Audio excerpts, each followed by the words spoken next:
Our show wouldn't exist without you listening. But if you want more information on how to become a guest, how to recommend a guest, or just to stay in touch, go to flippinthelid.com. We'll see you there. Back to Flippin' the Lid. You know what we do here by now, and I love to get into the real, raw conversations with some of the most impactful, significant, successful individuals on this planet. Ones that are making change, but have done some of the work themselves and are willing to actually have conversations at the real nature of the human experience. And today, our guest is no different. He's somebody that is really incredible and eclectic.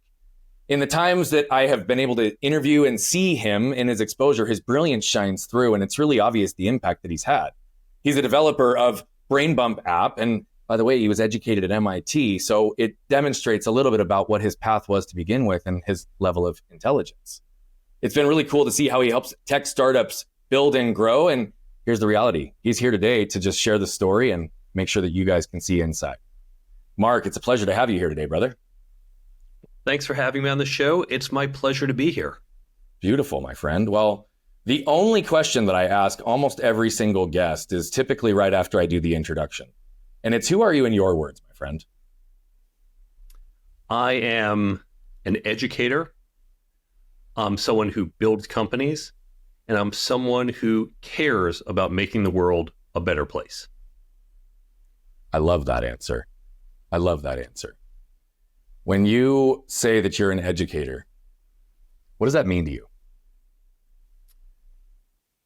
I have been fortunate in that my parents emphasized to me the power of education, and I've seen how it has helped me. Not everyone had access to the life I've had. Sometimes they're from families that don't emphasize education, that might not grow up valuing education. They might not have access to the same educational resources I have. But I believe that through education, we can improve ourselves. I use that generally, ourselves as individuals, our relationships with others, our ability to solve problems. And I want to help educate people. I was lucky enough, I won the birth lottery, and I should share the wealth with others. So I try to educate. I do that sometimes formally. I've been teaching at MIT for over 20 years. Teaching elsewhere as well. I've done it through nonprofits. I was on the advisory board of the Museum of Math. I was on the board of Techie Youth. We're providing technical education to people in the foster care system and at-risk youth. I do so with tools like the Brain Bump app and my writing, and just trying to reach an even larger audience. I really appreciate so many elements of what you just said and how you navigated that. I do think it's clear, and one of the things that we teach is this idea that information itself isn't power. It's what you do with that information that's power, right? I also think that education and access to information does depend on where you're at, but also what you're seeking. So in all your years of helping in the variety of areas of education that you have, and the full spectrum of individuals who either might not be seeking or might not have the opportunity, right? What do you see to be the greatest ways to actually educate so that people learn and apply? This is an area I have a lot of passion about because I think we're at an inflection point in the history of education. So I'm going to jump on my soapbox for a moment here. Jump on it, bro. I want to hear it. If you think about how we have learned for pretty much all of human history, it has been a disconnect from where we read information to where we need information. Yeah. And we've typically learned, we've sat in classes and a teacher says, learn this, and we write it down and we say, okay, hope I remember it. Or we hear a podcast, or years ago, it was just oral. Yeah. We didn't have written information. And so it was just getting the information often in a broadcast method and then trying to retain as much as we can. And that's fine for certain things. We had to memorize the multiplication tables, and you do have to know dates in history. I'm not saying this is wrong or we shouldn't do that. But there's two changes that are coming that I think they're really nascent in our educational experience, but that's going to be changing over the coming decades. The first is that we need to be teaching things that require experiential education. Yeah. As you might know, and your listeners may not, a lot of what I'm teaching at MIT and elsewhere are non-technical skills. I can teach you electrical engineering equations, like write them on the board and you can write them down. But I do a lot of teaching of leadership, team building, networking, negotiating. There is no formula. There's not a simple write these 3 things down and suddenly you're a master negotiator. Learning these skills is more similar to learning a sport or music. I can teach you the rules quickly, but it is practice. And so we need to change from that broadcast method of teaching to more interactive, experiential, both in school, but also as adults in our adult education. One of my big pet peeves when someone, say, becomes a manager, if they get any training at all, usually it's none, a company might say, oh, we're going to send you to this 3-day management training program. Okay, welcome back from the program. You're good to go. You're done. You had 3 days of training. But if this were a basketball team, we'd never say, yeah, we're going to send you to a 3-day basketball clinic. Okay, now you're ready to play the season. There's no more training needed. So we need to switch how we're teaching because the skills that matter are skills we need to learn differently. Now, let me be clear. We still need to learn the core skills we have been learning for centuries. I'm not saying get rid of those, but we do need additional skills in the modern world. So that's one of the 2 changes is we have to change to experiential learning. The second change is that I mentioned where you read information isn't where you need information. And that's because you could not have the teacher with you. You don't carry a book with you everywhere you go. So what if we could provide information when and where you need it? And for the first time in human history, by having cell phones, by having contextual awareness, whether that's our GPS location, the calendar events in my system, we can start to say right here and now, this is the information we need. And this can be something as simple as just delivery of just-in-time information, or it could be complex. We look at things like AR and VR, and the surgeon doing surgery with the augmented reality overlay that says, here's what you need to know about this particular patient and this particular procedure, and it overlays that. But it's what he or she needs to know then and there. So those are 2 big changes in education. I'm really happy you went on your soapbox because that was brilliant. And I couldn't agree with you more on all aspects of that. You know, one of the things we teach is this concept of natural learning, which is consistent with what you just said, experiential learning. I mean, it's been proven that in I forget what you call it, the directive type learning or whatever it is, being in front of the classroom. What's the term again? I think broadcast was broadcast. Yeah, broadcast education, right? So we know that most people are going to forget over 70% of what they've learned within an hour of learning it. And typically they're going to only retain less than 10% of whatever they've learned within that same period of time, right? When it's done in that methodology. Yet when people can be engaged, they're moving their bodies, they're writing things down, they're giving reactions, they're more likely to retain, they're more likely to implement, they're more likely to actually sustain the knowledge. And so that shift is profound. And I think that so much of that has also come from the other side of what you just gave, which is the second piece, which is our access to information has never been so broad. We don't have to rely on rote memorization in the same way anymore. Kids don't need to worry about printing out MapQuest or, God forbid, having to look at an original map, right? Like, it's just totally different, our experience in the world. And so information isn't the problem. Again, it comes back to what do we do with the information that's the problem. And so that's really powerful to hear you say. What I love, though, too, is I think the words you used were different, but what I heard you say in many cases as well is what you're really doing in your work at MIT is people are there for what they want, right? Which is the knowledge, the skill sets, all of those other things, but you're giving them what they need, right? People often think they're stuck as the wrong strategy and tactics, but we always know that it's not the strategy and tactics. It's how those are applied through the person that's applying them. And so you're giving people real life human experience and interaction. And I love that. So I wanted to honor that soapbox and just give a little bit of additional context because there's deep congruence in the way you and I view learning and how we can properly and help people actually capture and apply. So that's beautiful. Where did you learn to learn? I have to credit my parents. Both of my parents have graduate degrees, and my mother has a master's degree in early childhood education. So she knew how to teach. She was a teacher for a while, and some of it I picked up by seeing how she did. Other times she would explicitly say, this is why we're doing it this way. And it may not have registered at the meta level back then when I was, say, 8 years old, but it did sink in. And so as an adult, as I've been teaching, I could see, oh, here's that disconnect. Here's where traditional methods might come up short. Here's the problem. It opened my mind to looking at teaching patterns and methodologies and challenges.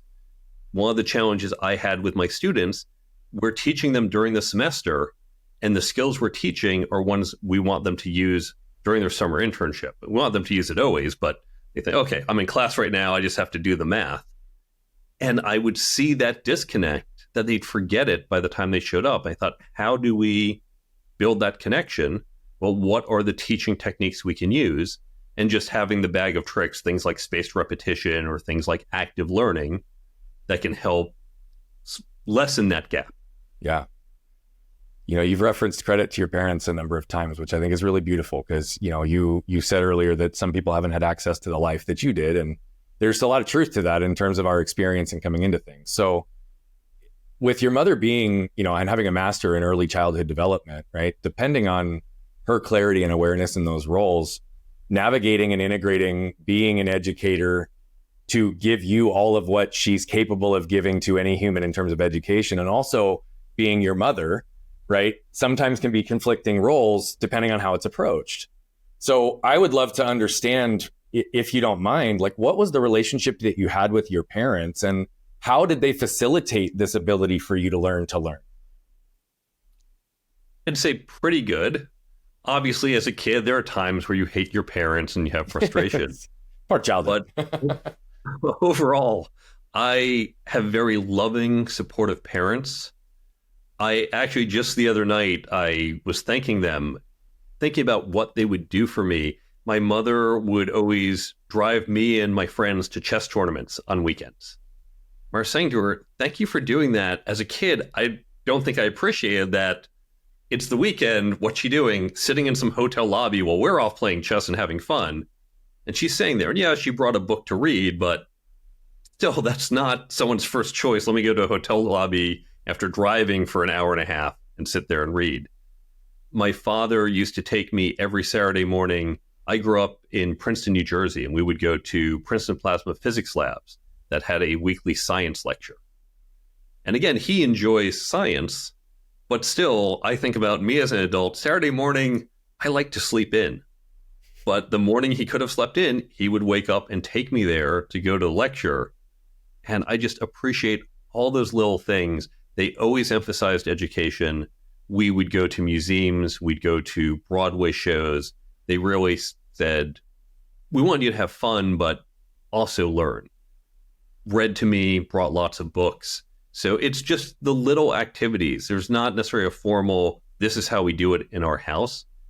But remember, children, as you know, children learn by actions, and just little actions of reading to me, or me seeing them read, or just talking about what we did in school and giving that positive reinforcement that school is good and fun, even at times where it wasn't for me. That all helped to put me on the right path. Tell us about some of the times that it wasn't so fun for you. Well, getting attacked by bullies. I was a classic 80s nerd and had all the challenges, which meant I was dealing with bullies and getting beat up after school. And back in those days, there were no zero tolerance policies. Yeah. So kids would beat me up. I'd complain. They'd go to detention. Next day, they're out of detention, not happy with me, and the cycle would just repeat. So I identify with being bullied for my own reasons, right? I mean, I think so many different people have in some small respects, even if it's not a predominant thing in their life. For someone to recognize that that's part of the pattern early in the difficulties of learning is how that can even separate you from your peer group. How did you process that at the time? And what intellectual and emotional narratives bubbled up for you? And if any, what beliefs were created as a result of that pattern of behavior? There are positive and negative outcomes from that. The negative outcome, it stunted my social growth, and I think really held me back. In my 20s, one of my goals in life, I've wanted to get married and have kids, but dating was very difficult for me, especially in my 20s, because I was socially awkward. Because a lot of the social interactions that people learn as they finish elementary school again and middle school, high school, those weren't as available to me because I had more limited social interaction. And I really think it held me back. I think I missed certain dating windows. I think about how many people I know who in their late 20s got married. So that's a typical age for my socioeconomic cohort. But I missed the boat. I barely had girlfriends back then. Good. And so that has definitely limited my life in certain ways. I think my own leadership development was also stunted. Who I am today, even 20 years ago, was different than who I was 30 years ago. If I came out of college without that limitation, I think I would have gone further faster.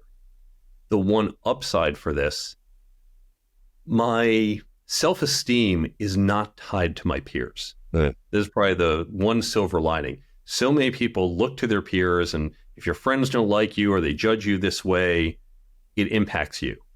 And because I didn't have a lot of friends and basically had to really have my own self-esteem, thankfully bolstered by my parents, my teachers, my academic performance, even as an adult, I kind of don't care attitude.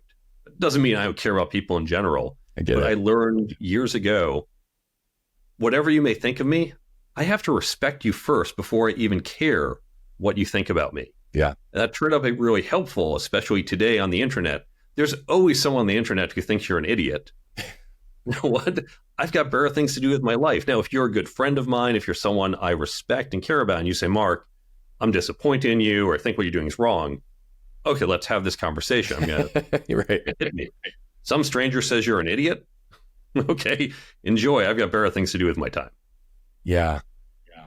You know, it's first of all, I want to thank you for your vulnerability and just leaning in right into that. Because I think that can be a very difficult thing for some people to just even say is, yeah, I struggled socially in my life, right? I did. And it took me a while to even admit that to myself, right? You know, I grew up in a way, and it's different in the variety of ways, but I grew up often learning to receive love, validation, and connection through performance, right? Like what I did for people, it felt contingent. And it wasn't that my worth or my value was tied to that exchange, but yet it still could lead to feelings of disappointment or disconnection that really weren't about things that I cared, right? It took me a long time to get to that place and to recognize and separate that.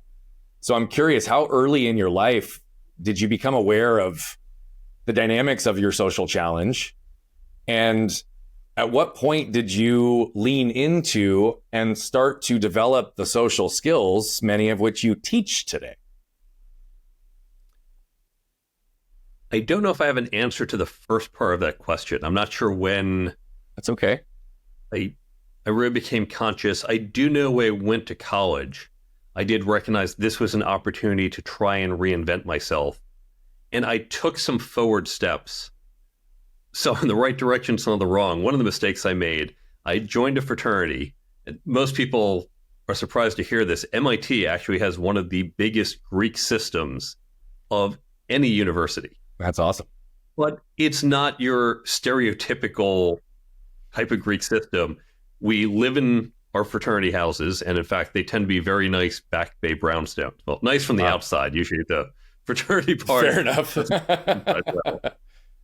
And we are all at the heart, we're all still nerds. We're all still doing calculus and chemical engineering. But it was a chance for me to be more social. And so I joined a frat thinking, oh, this is good. I'll meet people and parties. I'll meet girls. And I spent way too much time trying to go to parties to meet women. And I just didn't have the skills. I remember it would take me 30 minutes to work up the courage to go talk to a girl. I'd get one or two sentences out before she'd be completely turned off by me. And it was a huge waste of time.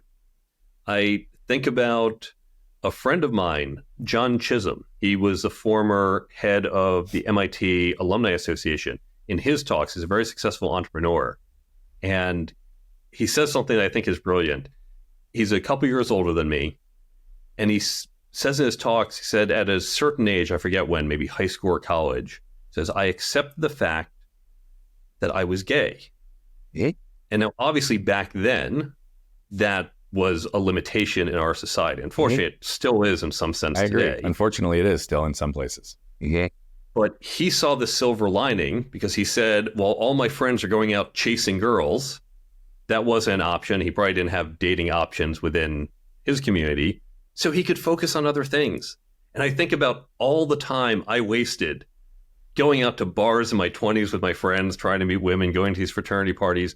I should have been focused on other things. I would have been more efficient. I would have gone further. But to the second part of your question, here's where there is an advantage. I'll use a sports analogy. There are people who are naturally good at sports, and there are people who are not. I, by the way, I'm one who's not. I was a terrible dancer, among other sports. I couldn't find the beat in a techno song. That's how bad I was. But I joined the MIT ballroom dance team and started training and working hard, and I became one of the top dancers in the country. Used to go to the national championships, plays very well. And it's because I put in the effort. And so because I didn't have these social skills, I recognized I had a deficiency. Some people are naturally good leaders, naturally good networkers. I wasn't. So I had to put in the effort. And by putting in the effort, I overtook the ones who just said, well, I'm good enough already. And that not only propelled me further in terms of that skill set, but also to learn it, I had to understand it. And that let me teach it. Because a lot of people with the natural skills just say, I don't know, I just kind of do it. But I had to break it down, understand it. And that gave me the advantage to be able to teach it to others. Yeah, I love the way you answered that question. I do believe that almost anything can be taught and almost anything can be learned, right? And I do believe that when we have to go to the effort of actually learning something, especially because of necessity, right, that we see it through a different perspective than those who learn it just because, or because they already have it. And so I thought that was a really cool way that you answered that. Do I have permission to reflect something back to you for just a second?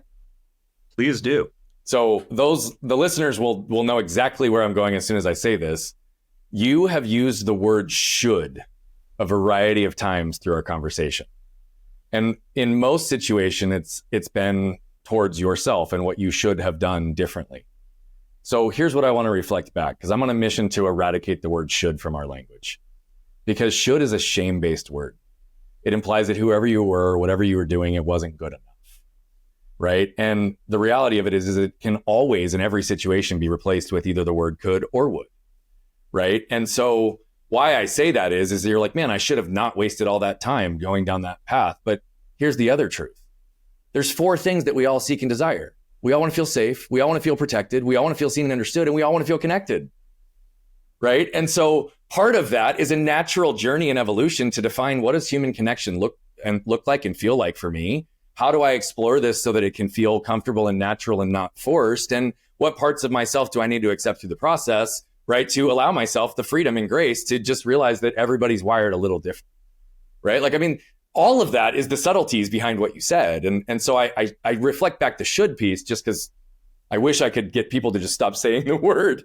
But on the other side of it, it's like, you also have this brilliant ability to see patterns and lean into patterns. And so far, everything you've said is really about your ability to see the pattern in front of you. And what do I need to do to respond to the pattern? And how can I get ahead of it in different ways? And so all of these things, I think, are gifts for you.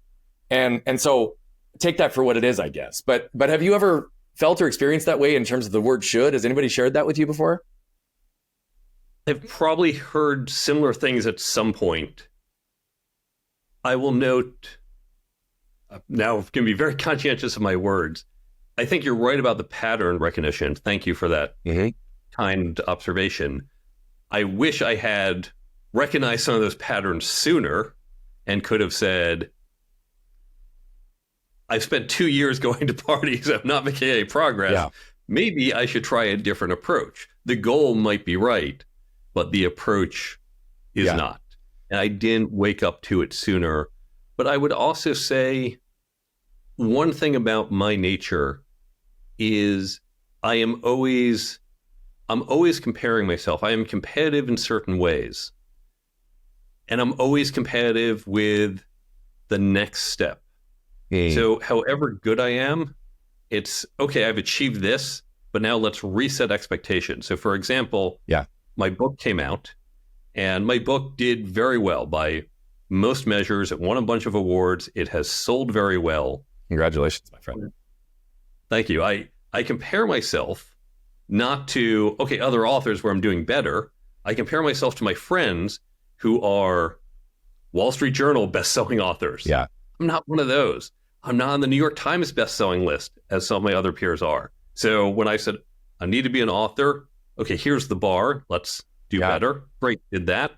Then I reset the bar to a higher standard. And I always do that because that's one of the ways I drive and push myself.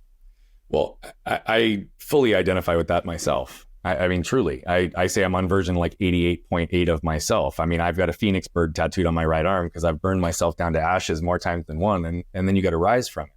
That's obvious, right? In your ability to do this, because you're always bringing things back to progress. A couple quick questions came up while you were answering that question. Do you care about being a New York Times bestselling author? I don't as an end goal.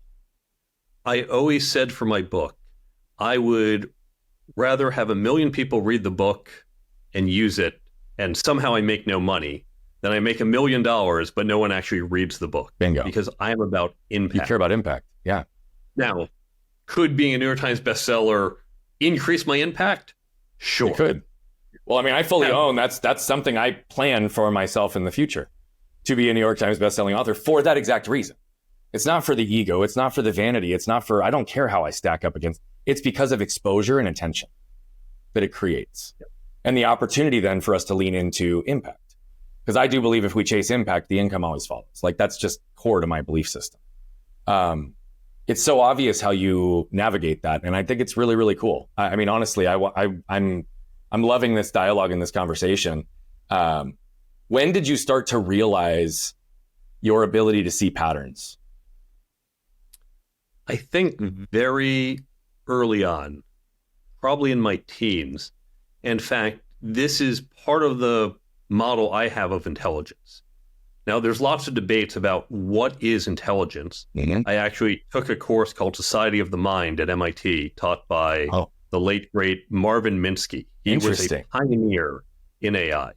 Yeah. And this was his AI class. And Society of the Mind has these different theories about how our mind works. And the almost one sentence summary, your mind's not just a single thing. The society part is that there's different little agents, different little things going on that together make up your mind. I was trying to think what makes me smart, what makes me able to do things. And I think a lot of it does come down to pattern recognition, that I can say, I see what's happening. I can map this to another pattern, where a social pattern to an interaction, a historical pattern, a pattern from literature, obviously a pattern in science or in math. And that just being able to recognize patterns quickly is what lets me get to answers faster than other people in certain situations. So I'm very much about the pattern recognition. Yeah, I mean, I think pattern recognition is truly one of the greatest shortcuts we can put into any element of our learning, any element of our advancement. I mean, that's one guarantee in life. Patterns repeat themselves, right? Now, we can't intentionally break patterns. And so I would love to know, what is a pattern that existed within your own behavior through your life that you effectively broke by choice? Quite a few of them. Certainly, we've talked about the social patterns, how I was very awkward, shy, and overcame that and developed these skills. I'll give you one other just to change it up. When I lived in Boston, I moved there as an undergrad, stayed there for grad school, stayed there most of my life, or most of my adult life till I was 30. And I recognized that my life centered around actually a very small area. I lived in the Back Bay as an undergrad, which is just over the river from Cambridge and Boston. I lived in Central Square, which is just the other side of MIT. I generally worked in the area. And so my whole life, living, working, going out, was within maybe this 2-mile radius. And I would go to kind of the same places. The other thing that was safe and familiar. Safe and familiar. Actually, as I'm saying that, that's probably not even, I'm going to adjust it slightly because I think if I live in Manhattan now, where admittedly most of us in Manhattan. Maybe it's not safe, but if you go to the same place often, it feels safer, right? So we don't leave the island very much. Okay. But I was going to the same places. I had that comfort and familiarity. And I noticed there was a challenge that I was having in Boston in my late 20s. Now, again, dating was not going well for me. And my friends were either finishing up grad school and moving, or they had worked a bit and were going off to grad school. And so my social circle was shrinking. I said, okay, I need to go make new friends. And I actively went out to try and meet new people and make new friends, which turns out is very difficult in Boston for various reasons. So I saw I'm living in this safe area, whether physically or psychologically, and my world is shrinking. And I need to do something to get out of it. I'd been looking to move to New York and just change. And that was going to be a big, scary effort for me. But eventually, because of a catalytic effect or interaction, I should say, I was able to overcome it, move to New York. Scary, not from a physical security, but psychological standpoint. Yeah. And I was able to break the pattern. And I knew Boston wasn't a bad place for me to be. In fact, career-wise, Boston was far better for tech than New York was at the time I moved. And if I had spent my whole life in Boston, it wouldn't have been a wrong choice. But I wanted to make sure if I did go back to Boston, it's because I chose it and not because I wasn't willing to take the risk of going somewhere else. So I was able to force myself to break that pattern. I think that's, I mean, I that's a great example. I'm happy that you shifted it there. And truly, it's amazing. You know, speaking of pattern recognition, obviously one of the areas that I think you have applied that very successfully is that you've tracked terrorists and cyber criminals on the dark web, right? And I would imagine there's some belief of algorithm or pattern that's involved in that type of a process. But give us a little insight into what led you into that type of work and what your experience was like going through it, and what were the top things you could identify in terms of how do I actually track and get to the people? My background is cybersecurity. My graduate work at MIT was in cryptography. That's a branch of mathematics that does secret codes, encryption. It's what lets our credit cards be used online without being stolen. It's what agencies like the NSA and CIA use to send encoded messages. And the same techniques let them try to break the messages of adversaries. So I've had a background in cybersecurity. I've worked in the space in the past, and I found this opportunity, which looked pretty interesting. So the way to think of this role, we were doing intelligence gathering. I think of it, I always used to use the analogy to the movie Donnie Brasco. Donnie Brasco was an FBI informant, and he would go in and hang out with the mob guys, say, yeah, I'm just like you, and then tell the FBI, okay, they're going to plan this robbery, here's what's going on. And that's what we were doing, although out of deep respect for Donnie Brasco and other undercover informants, we were not physically there. Yeah. We were not generally physically at risk. But the same philosophy is how you approached it. I mean, that's what it is. You're going to the same places they are and associating and becoming familiar until you understand how you catch them. And then once we're there, sucking in as much information as we can. Yeah. And then applying some pattern recognition and saying, here's what's going to happen. Yeah. Yeah. What was it like for you to work in that space? The space is, and I've done cybersecurity from different aspects. It's one I really enjoy. I've done different things in my career, but at this point, my rule is I want to be in a job that makes some positive impact on the world. Yeah. Now, for my consulting clients, okay, whatever you're doing, I'll help you. But when I go full-time in a company, I need to know the company's having some positive impact. Now, there's lots of different ways that can happen. Yeah. Cybersecurity is absolutely one of my strengths. And I think the world we're facing some unique challenges, because what's happening is we were in the physical world, we were at risk from our neighbors. When I had a home, I had to worry about the burglars within 50 miles of the house. Mm-hmm. But that's about it. You didn't have to worry about burglars far away. Now we have 7.8 billion people. Exactly. And everyone can come at you. And in fact, they're getting a lot more sophisticated. There's various supply chain issues that have been happening over the last 10, 15 years, making them not only everyone, and of course, more people keep coming on the internet, but also more effective. So we really need to, as a society, put more emphasis on this. And hopefully I can be one of the people that can help. Yeah, I worked, I have nowhere near the knowledge you do. I'm not even going to attempt to even talk shop with you around it. But I worked in risk management and employee benefits consulting for a long time, largely in healthcare. And so obviously I had to get smart enough when I was in that field and working with clients in that area to at least help them be able to understand how to protect their organizations, right?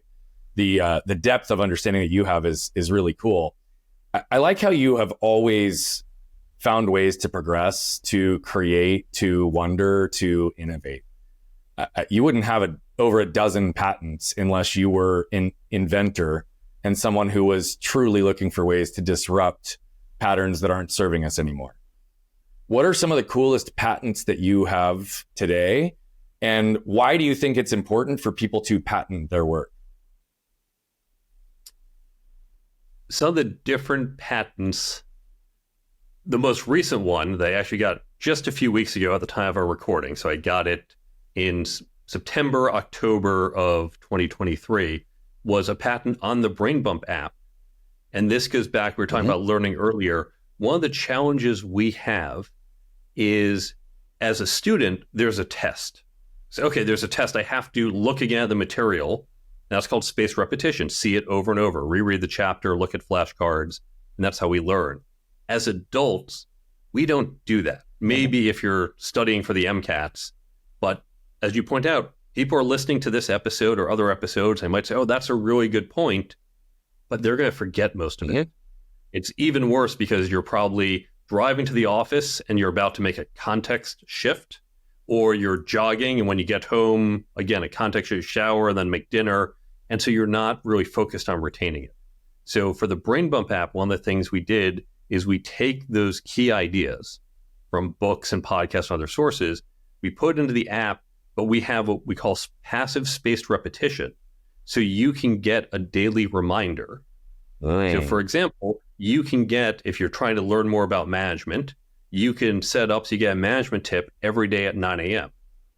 And then maybe if your marriage is on the rocks, we right now just have personal development and business tips. But later when we add, let's say, relationship tips, at 6 o'clock, you get the marriage tip because that's when you go home and now your spouse is saying you're not present. And the key is giving you repeated information, but contextually relevant. So we got our first patent on that. We have a couple more patents filed. So we're waiting to see how those go. Some other patents that I have, when I was at Averon, we had a series of patents that allowed the phone to authenticate who you were. So we have different ones. There's a chain of custody patent. I came up with a cool one. We called it Spectral.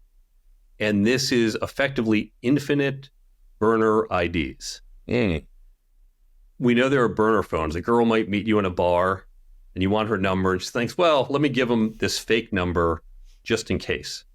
But there's a cost to that and she has to manage a different number. With Spectral, we could take your base identity, your email or your phone number, and generate an infinite number of derivative IDs.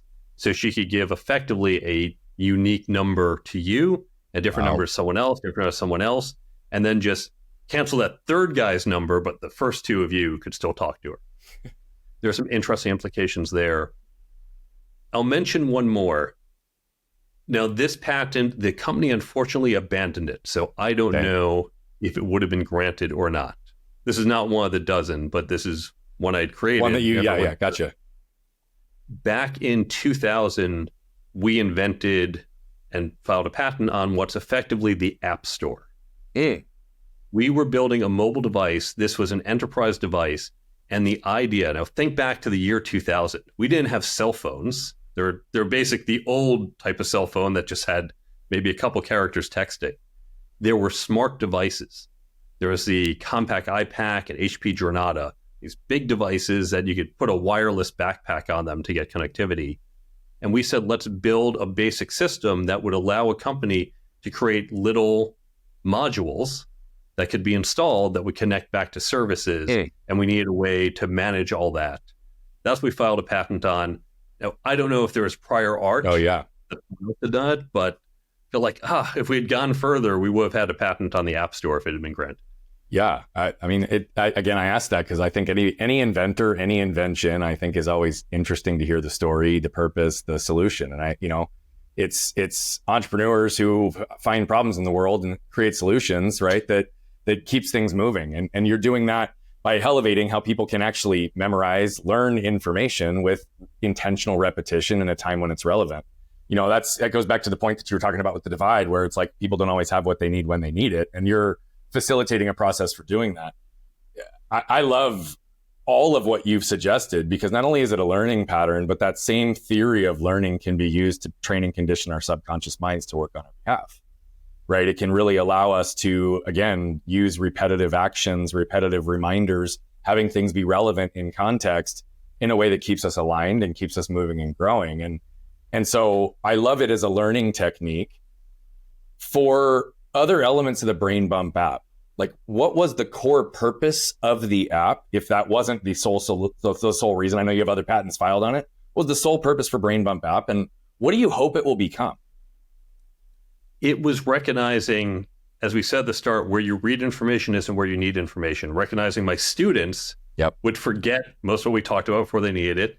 People would read my book, and I know they'd say, this is great, and then forget it before they needed it. So I want to build that retention. Now, I will admit there was a second piece, which is, as an author, you do hope to get word of mouth marketing. Yeah. And it turns out word of mouth marketing doesn't work if people don't remember your book. So a personal incentive for wanting them to remember it as well. But again, if they don't even mention my book, but they remember the content helps them, that was goal one. Yeah. And so it's recognizing, and this goes back to things I learned from my mother, is recognizing these two patterns. One is that spaced repetition. And the key here is the passive spaced repetition. The key is that no one's going to open the app and sit there and say, I got to go study this, because it's a book you read, it's a podcast you heard. So that passive version where you can get the notification, I basically crossed it with a daily affirmation app. Yeah. But daily affirmations, like, okay, well, that was nice, but now you can direct what you get and when you get it. So it's always relevant. Yeah. No, I think it's brilliant. It's brilliant. It's something that we, through a lot of our courses, trainings, have kind of fostered and conditioned with the use of I am statements, and even understanding like who we are and reminders of little pieces of who we're becoming. All of it matters. And I love that you're allowing it to be self-directed so that people can really bring into their existence what they want. And again, I think anything can be taught and anything can be learned. So very, very powerful. There's a second mode, and you alluded to it with what you're saying. If you think about what we're doing today with social media, there's so much content out there. It uses this push mentality. You might be following someone who's an expert on leadership or personal development or relationships or whatever you're trying to do. And this person is going to push out some content in a weekly email, in a social media post. But that content may or may not be relevant to you today. So you have to broadcast to lots of people. And this is how media has worked for years, by switching to that pull, by saying, I need this now. So for example, in addition to, we talked about the passive spaced repetition, if you're going into a convention, say, okay, well, this is a great spot to network. I read those tips 2 months ago sitting on my couch, but here's where I need them. You can open up the app, and because we tag everything not by time, but by topic, as you're walking onto the convention floor, you open it up and you hit networking as your topic and get all the networking tips. If you're driving off to a holiday dinner with some very difficult relatives, you can open up the app and say, how do I deal with difficult family members during the holidays, and get relevant content. So by directing and pulling to you what's relevant. And in theory, you could do a Google search and get it, but this is packaging things to be efficient. And it's consolidated. And I would imagine if it's not already, at some point you're using some element of AI and aggregate data to actually pull in the most relevant based on what the need in that person and their profile look like. I mean, given all of the details of how you approach stuff, like you've probably built a very extensive algorithm around this to be able to be usable. To be fair, we're only 1 year in. Our algorithm today is relatively basic. That's okay. But it will. But where it's going and where you're growing. And so great. But again, this is progress, right? You compare yourself against where you were a year ago, you've come a long ass way. That's amazing. Exactly. Yeah, no, I love how you're doing that. And I mean, what you're also doing is you're creating safety and protection and building and fostering trust within your app, because they're going to get what they want when they need it. And the ability to even put in prompts like you talked about to get prepared and have knowledge and preparation before heading into an environment is profound. I mean, that's genuinely huge. It's, my son is on the autism spectrum, and for him, what he can't project, what he doesn't know is in the future, causes anxiety, right? So even the examples you gave, it's like going back to a family, right? When 20 years of experience have told you that I'm going to feel ostracized, criticized, judged, whatever, right? It's like, how do I navigate this environment? Like, again, all you're doing is helping people open up who they are and be less protected with access to information that can be applied real time. That's exactly it. It's beautiful, brother. It makes our lives more efficient by getting what we need when we need it. Beautiful. Because prior to now, we're grabbing a lot. It's like trying to juggle a lot of balls and hoping you don't drop the important ones. But now you can focus just on the one you need. Yeah, no, I think it's brilliant. I really do. I think it's beautiful, the intent that's behind it. I'm excited to see where and how it goes. What do cufflinks mean to you? Cufflinks are one of my habits, hobbies, whatever you want to call it. I have over 400 pairs. And the irony, when I was young, my mother, when I was graduating high school, said, "We're going to buy you a nice pair of cufflinks as your graduation gift." To which I said, "I will never wear French cuff shirts." But anytime I say never, that is basically setting up my future down the road. It's, and when you want to make God laugh, make a plan. Isn't it funny? Right. Yeah, exactly. Yeah. And so I got into it through an ex-girlfriend probably around 2007, I think, as she bought me my first pairs of cufflinks. And since then, as I say, I have over 400 pairs. Now, I have a couple there, the standard, the square, the knot. Most of my cufflinks are the fun ones. Okay. I have food cufflinks. That's sushi and hot dogs and scrambled eggs. I have beer and wine and drinks. I have different vehicles, from space shuttles and airplanes and sailboats. I've got different holidays. I have lots of nerdy ones, comic book characters and chess pieces. I've got just all sorts of things. So whatever I'm doing that day, I have a cufflink that's probably relevant for it. Do you wear all of them? I don't know if I've worn every single one. I do try to mix it up. If I don't have a particular thing that I'm doing that day, every day of the year is something. It's always National Puppy Day, National Peach Cobbler Day. And so I'll just look and say, okay, what day is today and what should I be putting on? But to be fair, with COVID, we're now a couple of years since the start of COVID, but I work from home a lot more, and I don't always dress up, sometimes just in a t-shirt when I'm working from home. But when I'm in the office, I'm usually dressed up. Yeah, I mean, COVID, a lot of people started to work in their underwear and just had a shirt up top, right? I mean, come on, it's everybody did it. It's some form or fashion. It's like a little more casual. Guess what? Cool. That's great. I love that. My friend, I am curious, where do you believe you're still protecting yourself?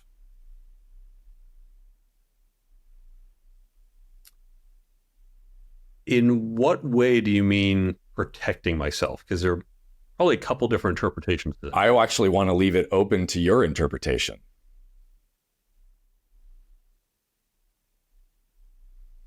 None come to mind. I try to be pretty open, pretty forthright with who I am and my emotions, and I don't hide a lot of things. Pretty transparent. Fairly good at taking risks. So I don't see anything offhand, but I'm going to have to think about that a little more probably after the show's over. Fair enough, man. It's okay. What's your biggest problem in life or business? I don't know if you even remember what you wrote down on the form, but I would love to chat about that. I do remember what I wrote. My number one goal is to get married and have kids. And I do have a girlfriend. The future is being planned. I would just like it to get here sooner. Got it. If that's your biggest problem, why do you identify that as your biggest problem? Because that is the most important thing to me. Family, wife and children. More important, if I don't have any of the patents and didn't have the book and didn't have some of the success that I have, I could live without that stuff. But if I have all that, if I have 100 times all that, but I don't have a family, I'll definitely feel like I missed out. I say that I'm a husband and father first. It's the only thing binary in my world. Everything else is a spectrum, right? Everything else is about the contrast, but that's the one thing that is very clear. If they are not good, everything else shuts down. Has it always been the most important thing to you? Absolutely. Which was probably why I put such focus on in college. Yeah. And I was a guy who was looking for my wife in college, was looking for my wife when I was 23. I think other people, which you're nuts, you should just go date, have fun. And so I think I was misaligned early on with some of the timing that, in addition to the other limitations I had, probably didn't help either. Yeah. I mean, so it's a problem because it doesn't align with the vision you have for the life that you want, desire, and are going to continue to create. But I would also suggest, and I would believe, but tell me if I'm wrong, I would also argue that it's a problem because of what lacks in certain moments as it exists, and whatever pain might exist within as a result of not having the alignment in your life that you desire in the current moment. Certainly there have been times in my life, good and bad, where I'd think this would be so much better if someone was with me. And so that's certainly been, I think, the concrete expression of what you're describing. I mean, that's the reality, right? It's finding somebody that's a 1 + 1 = 3 or more, right? It's not just a 50-50 share. It's somebody that makes you better and makes every situation better just because they're there. And so I think that's extremely beautiful. So what's the legacy you're going to leave for your kids? A better world, and hopefully a good, positive, loving environment in which they're brought up. I love that, brother. You reference that one of the things, and you've said it multiple times today, you want to leave things better than you found it. How would you define how you found it?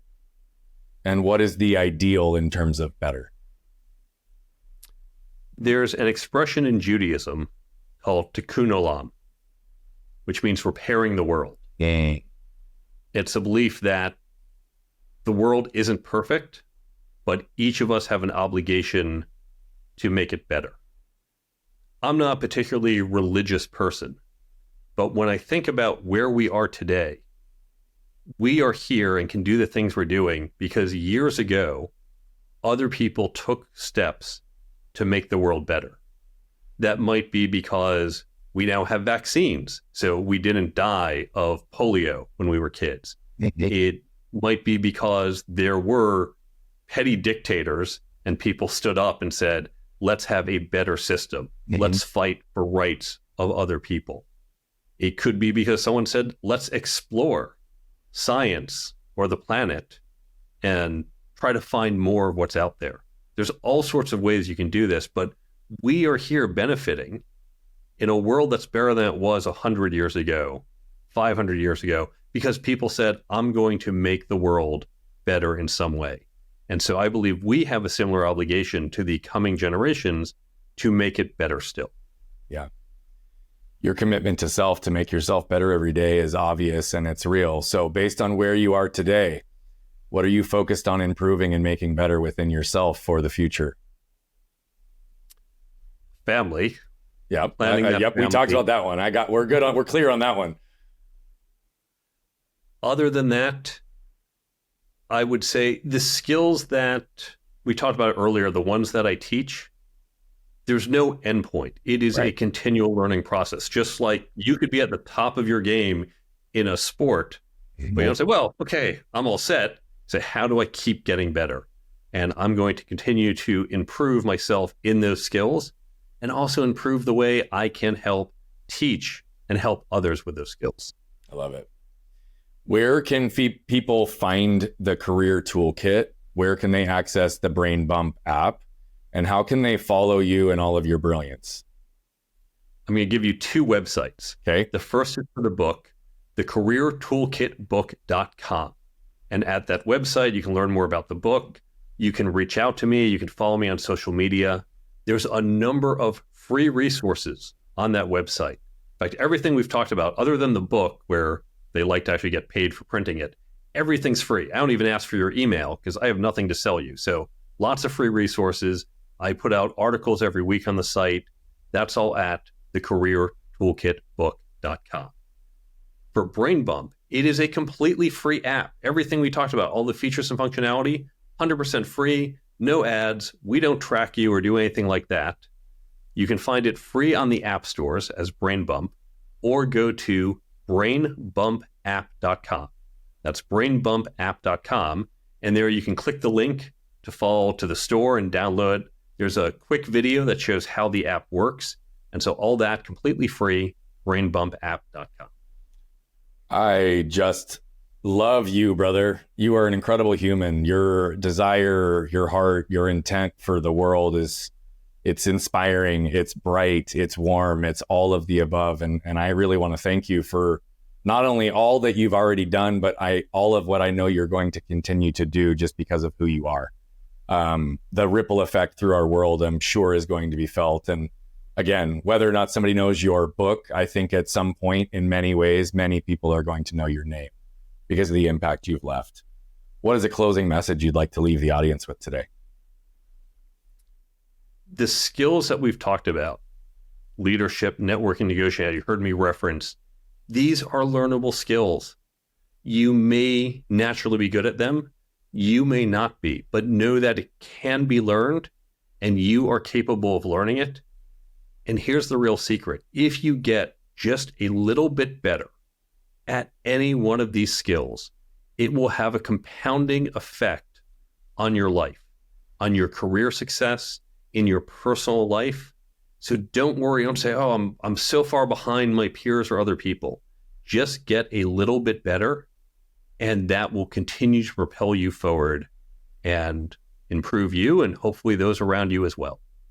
Mark, that was a mic drop if I ever heard one, brother. That was packed with so much wisdom and knowledge, and I'm hoping that everybody who heard that slows that down, rewinds back 90 seconds, and listens to it again, because that is truth spoken so beautifully.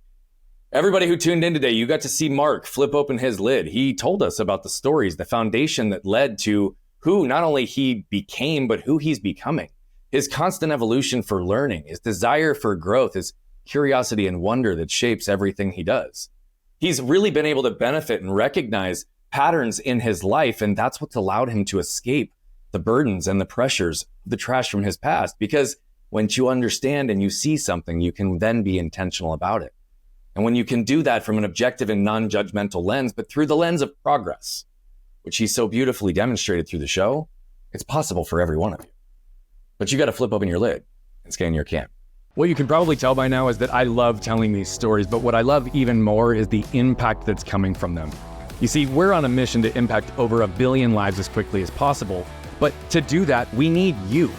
See, we believe that moved people move people. And so all I'm asking is if you've resonated, connected with any of the messaging, please consider commenting, sharing, leave a rating and review. Thank you so much for tuning into Flipping the Lid. And if you want more information on the show, how to become a guest, how to recommend a guest, or any of the other details, head over to flippingthelid.com. We'll see you there.